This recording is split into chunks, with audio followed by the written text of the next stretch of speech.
KF-X 전투기는 스케줄대로 개발이 진행되면 2022년에 KF-X 최초 프로토타입 항공기가 첫 비행을 하게 된다. 현재 복자형이 공표되었으며 최초의 운용기지는 제16전투비행단이 있는 예천기지를 예정하고 있다. 최초의 KF-X용 엔진은 2020년 여름에 인수하였으며 개발 및 엔지니어를 위한 용도로 사용될 예정이다. 또한 이스라엘 엘타사 항공기를 사용하여 AESA 레이더 테스트가 본격 진행 중이다. 10-9의 첫 번째 특징은 IRST와 IFF 안테나, 20mm 기총, 공중급유 리셉터, 각종 컨펌을 안테나와 RF 제머 안테나 등의 위치가 확정 반영된 것이다. 이들 중 공중급유 리셉터의 경우에는 인도네시아 공군이 도입할 리프-X에는 반영되지 않을 가능성이 크다. 인도네시아 공군은 현재 프로브 앤드 드로그 공중급유 전용 공중급유기 2대를 제32대대에서 운용하고 있으며 KF-X와 구별되는 IF-X의 고유 요소들에도 프로브 앤드 드로그 급유를 위한 기수 공중급유 프로브를 포함시켰다. 이 때문에 KF-X 프로토타입 중 1대를 IF-X의 테스트베드로 전용하여 IF-X의 고유 요소들을 반영, 검증할 때 공중급유 프로브가 반영되며 부대 배치되는 IF-X에는 KF-X와 달리 플라잉 붐급유 전용 리셉터는 반영되지 않을 것이다. 10-9 개념도에 반영된 주요 안테나들의 위치와 형상을 살펴보면 KF-X가 F-35와 같은 완전한 스텔스 전투기로 설계되는 것이 아니라는 것을 알 수 있다. IFF의 LRU에 통합되는 안테나는 F-35의 그것과 달리 컨펌을 안테나가 아닌 돌출형 블레이드 안테나가 채용된다. RF 교란 안테나 역시 일부는 4세대 비스텔스 전투기인 F-15 등과 마찬가지로 동체 후방과 수평이익 연결 부분의 돌출형 안테나로 반영되어 있다. KF-X 전투기의 전자전 시스템은 현재 한국 공군의 KF-16D의 전자전 장비로 운용 중인 국산 AQ-200K 전자전 보드의 내부 구성 모듈들을 KF-X 항공기 내부에 통합하고 이들을 KF-X의 형상 설계에 반영된 전자전 안테나들과 연결하는 내장형 시스템으로 통합될 예정이다. 10-9에서 통합 위치가 확정된 IRST의 경우에도 기존의 4세대 전투기들의 그것과 마찬가지로 돌출형 구형 안테나이다. F-35의 EOTS 역시 센서 하우징 역시 돌출되어 있지만 RCS 감수를 위한 형상 설계와 항력 최소화를 위한 설계가 반영된 것과 달리 KF-X의 IRST 센서는 전형적인 4세대 전투기의 그것으로서 파장이 짧은 X밴드 레이더에 대해서 전방 RCS를 다소 증가시키는 형상이다. 10-9에서 또 다른 특징은 미이익의 형상이 바뀌었다는 것이다. KF-X의 이전 형상을 대상으로 풍동시험 결과 미이익에서 공진 현상이 관측되었으며 해결하기 위해 미이익의 형상이 재설계되었다. 10-9의 형상도를 2017년에 공개되었던 형상도와 비교하면 수평 미이익을 포함하여 동체 후방 설계에 많은 변화가 있다. 10-9에서 변화는 F414-400 엔진의 노즐이 과거의 형상보다 전방으로 당겨졌다. 미이익의 공진 문제를 해결하기 위한 설계 변경과 연관이 있다. 수평 미이익의 내장형 RF 교란 체계의 안테나를 결합하게 되면서 해당 안테나의 보호를 위해서 엔진 노즐을 앞으로 당긴 것이다. 현재 엔진이 후방의 RF 교란 안테나에 미치는 영향 등을 감안하여 KF-X 후방 형상 개선을 위한 연구가 지속적으로 진행되고 있다. 형상과 위치 등에서 큰 변화가 있는 미이익과 달리 주익은 큰 변화가 없다. 17년 공개 형상은 RCS 감수를 염두에 두고 인테이크와 그 주변의 형상이 재설계되고 주익의 에어포일을 얇게 만들면서 주익 연료 탱크의 용량이 제한되는 문제점을 보완하기 위해 동체 내부 연료 탑재량과 날개 AR을 좀 더 증가시키고 이에 맞추어 형상 재원을 최적화하는 방향으로 설계되었다. 10-9에서 주익은 큰 변화가 없다. 주익의 형상은 이미 C-108 설계 안에서 최적 형상에 도달한 것이다.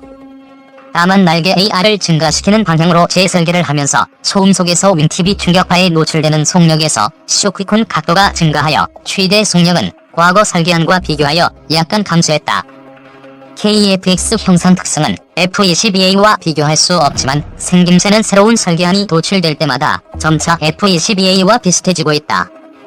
설계를 수정하여 새로운 설계안을 도출하는 작업이 여러 차례 시행되면서 최적화 설계가 여러 단계에 누적되어 점차 외형이 최적의 형상으로 접근하게 되는 것이다. 즉 일종의 항공기 설계에 있어서 수렴진화이다. 10-9 형상 주요 항공 탄약 장착 항공탄 장착을 보면 중량 3000파운드의 한국형 타우러스 공대지 크루즈 미사일을 날개 인보드 스테이션에만 장착하고 그 바깥의 스테이션에는 2000파운드급 항공탄이 탑재 가능한 최대 한계라는 것을 알 수 있다. 한국형 타우러스 미사일은 인보드 스테이션에만 탑재할 수 있다. KF-X의 날개 스테이션들의 허용 탑재 하중 한계가 F-16 전투기와 유사하다. F-16의 경우 날개 인보드 스테이션에 600갤런 보조 연료 탱크를 탑재할 수 있는데 온도 15도C 기준으로 JPA 연료의 밀도를 기준으로 계산하면 연료 중량만 4000파운드를 초과한다. 물론 15도C라는 온도를 전제로 한 것이며 실제 1파운드당 JPA의 부피가 더욱 증가할 수 있기 때문에 600갤런 보조 연료 탱크 내부에 들어가는 연료 무게는 4000파운드에 조금 못 미치는 수준이다. 600갤런 보조 연료 탱크보다 약간 용량이 큰 F-15K의 보조 연료 탱크에 JPA 연료가 약 3960파운드가량 들어가며 연료 탱크 전체의 무게는 4300파운드에 조금 못 미친다. F-16 전투기의 인보드 스테이션 허용 한계 중량이 4000파운드가 넘는다는 것이다.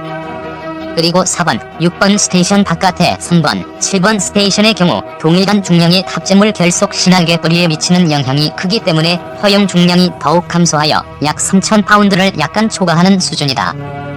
KF-X 역시 날개의 각 스테이션이 이와 유사한 최대 허용 중량을 갖도록 설계된다. 한국형 타우러스 운용이 어려운 F-16과 달리 KF-X는 한국형 타우러스 미사일을 운용할 수 있는 플랫폼으로도 운용하도록 개발되고 있다. 과거 공군 자료를 보면 단발 개발안보다 쌍발 개발안이 대중량의 스탠드오프 공대지 미사일 운용에 더욱 적합하다고 한다. F-16 전투기의 중량과 항력 증가가 큰 타우러스 미사일 2개를 탑재하면 제공 시간이 부족하여 스탠드오프 공격 대기 공역에 제공할 수 있는 시간이 부족하여 보복 공격 태세 유지가 어렵다.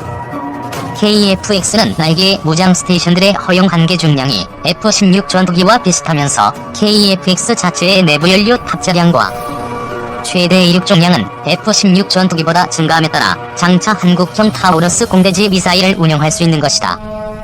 KF-X에 탑재되는 보조 연료 탱크는 한화기계에서 제작하고 있으며 F-16과 호환할 수 있도록 설계되기 때문에 F-16의 보조 연료 탱크와 마찬가지로 370갤런의 연료를 탑재할 수 있도록 설계된다. 450갤런 보조 연료 탱크도 옵션으로 고려하고 있다. 10의 동체 하부에는 370갤런 보조 연료 탱크, 동체 우측에는 450갤런 보조 연료 탱크가 되어 있다. 10의 부의 형상도를 보면 타겟팅 포드 결속 위치도 바뀌었다. 과거의 형상 설계에는 좌측에 타겟팅 포드를 탑재하는 것으로 설정되었지만 10의 9를 보면 F-16처럼 타겟팅 포드 어댑터가 우측에 설치되어 있다. 과거에는 KF-X의 정확한 타겟팅 포드 장착 위치가 아니라 KF-X의 타겟팅 포드가 탑재된다는 것을 보여주기 위해서 부정확한 위치에 타겟팅 포드를 설정했지만 10의 9를 보면 타겟팅 포드의 정확한 장착 위치가 오른쪽으로 결정된 것을 알 수 있다. 장착 위치가 확정된 타겟팅 포드와 달리 항법 포드 탑재 여부는 아직 미정이다. KF-X는 4월 5일 세대 트렌드가 반영된 전투기로 KF-X의 전력화 이전까지 단계별 비행저 테스트와 각종 요소 구현과 검증 목적으로 블라크 1, 블라크 2 개발을 진행하면서 4월 5일 세대 전투기 수준의 체계 통합 DP와 4월 5일 세대급 전투기의 IRST와 AESA 레이더를 가지고 블라크 3부터 항법 포드 없이 적어도 고속 비행이 가능한 전투기가 된다.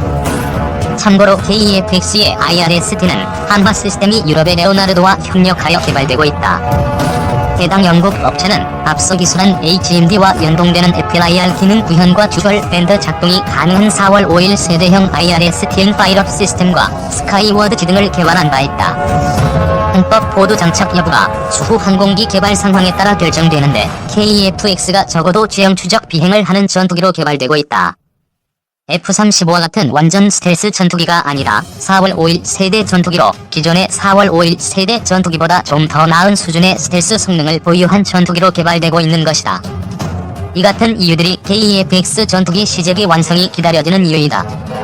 구조원 투입 한국형 전투기 내년 공개 KF-X 시제기 최종 조립 돌입.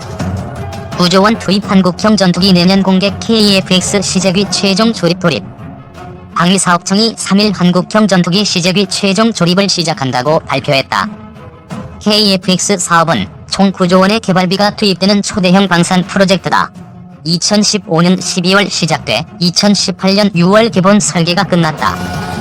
이미 제작이 완료된 전반동체, 날개 및 중앙동체, 후반동체 등 기체의 각 주요 구성품을 결합하는 작업에 착수하는 것이다. CJ 1호기는 내년 상반기 출고돼 일반에 공개될 예정이다. 2022년부터 지상시험 및 비행시험을 거쳐 2026년까지 개발을 완료할 계획이다. 방사청은 지난 8월 우리 기술로 독자 개발한 KF-X용 AESA 레이더도 공개했다. AESA 레이더는 공중전에서 적기를 먼저 식별하고 지상의 타격 목표물을 찾아내는 데 필수적인 장비다.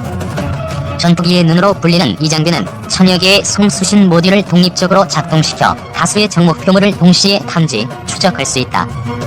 F-15K나 KF-16 전투기에 탑재되는 기존 기계식 레이더에 비해 정보 처리 능력이 1000배 빠르고 전투 능력도 3에서 4배 높은 것으로 평가받는다.